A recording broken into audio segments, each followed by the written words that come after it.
नमस्कार प्यारे बच्चों, आपका स्वागत है मेरी वीडियो विराम चिन्ह भाग 2 में।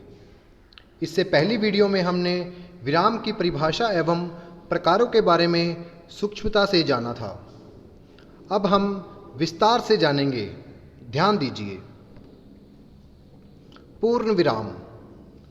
पूर्ण का अर्थ होता है पूरा और विराम का अर्थ होता है रुकना। प्रश्नवाचक वाक्यों को छोड़कर, प्रश्नवाचक मतलब जिसमें प्रश्न पूछे गए हैं, प्राय सभी प्रकार के वाक्यों के अंत में पूर्ण विराम का प्रयोग किया जाता है। उदाहरण के तौर पर आप देख सकते हैं, अध्यापक छात्रों को पाठ पढ़ा रही है। कल मैं अपने मित्रों के साथ घूमने गया। दूसरा है अर्ध विराम। अर्ध का अर्थ है आधा और विराम का अर्थ होता है रुकना।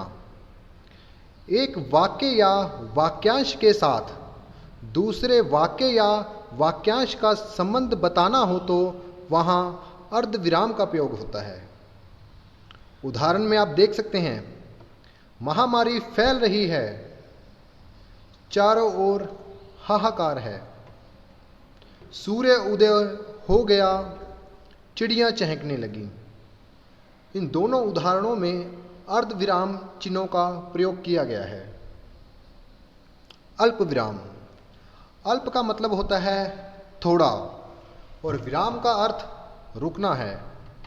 वाक्य के भीतर थोड़ी देर के विराम के लिए या अल्पकालीन भी आप कह सकते हैं, विराम के लिए जिस चिन्ह का प्रयोग किया जाता है उसे अल्प विराम चिन्ह कहते हैं।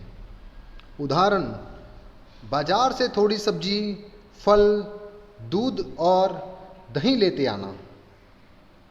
मैंने बहुत समझाया लेकिन वह नहीं माना। इसमें भी आप अल्प विराम चिन्हों का प्रयोग देख सकते हैं। नेक्स्ट है प्रश्न सूचक चिन्ह। प्रश्नवाचक वाक्य के समाप्त होने पर पूर्ण विराम का प्रयोग ना करके प्रश्नवाचक चिन्ह का प्रयोग किया जाता है। अर्थात कहने का भाव जहां पर भी प्रश्न पूछा जाए। उदाहरण आप देख सकते हैं, तुम्हारा क्या नाम है, तुम क्या करते हो। इसके बाद विस्मयादि बोधक चिन्ह। हर्ष अर्थात खुशी, शोक दुख, घृणा, आश्चर्य आदि भाव प्रकट करने वाले शब्दों और वाक्यों में विस्मयादि बोधक चिन्हों का प्रयोग किया जाता है। उदाहरण के तौर पर, वाह तुमने तो कमाल कर दिया, शाबाश तुमने बहुत अच्छा काम किया है। इन दोनों विस्मयादि बोधक वाक्यों में विस्मयादि बोधक चिन्हों का प्रयोग किया गया है। उद्धरण चिन्ह। उद्धरण चिन्ह बहुत ध्यान से समझने वाली चीज है। ये दो प्रकार के होते हैं, एक इकहरा उद्धरण चिन्ह और दूसरा होता है दोहरा उद्धरण चिन्ह। पुस्तकों, समाचार पत्रों, पुस्तकों के नाम और लेखकों के नाम इकहरे चिन्ह में लिखे जाते हैं। आप उदाहरण देख सकते हैं, अयोध्या सिंह उपाध्याय, हरिओद। हरिओद शब्द को मैंने इकहरे चिन्हों में दर्शाया है। रामधारी सिंह दिनकर। स्पर्श भाग 2 हमारी पाठ्य पुस्तक है।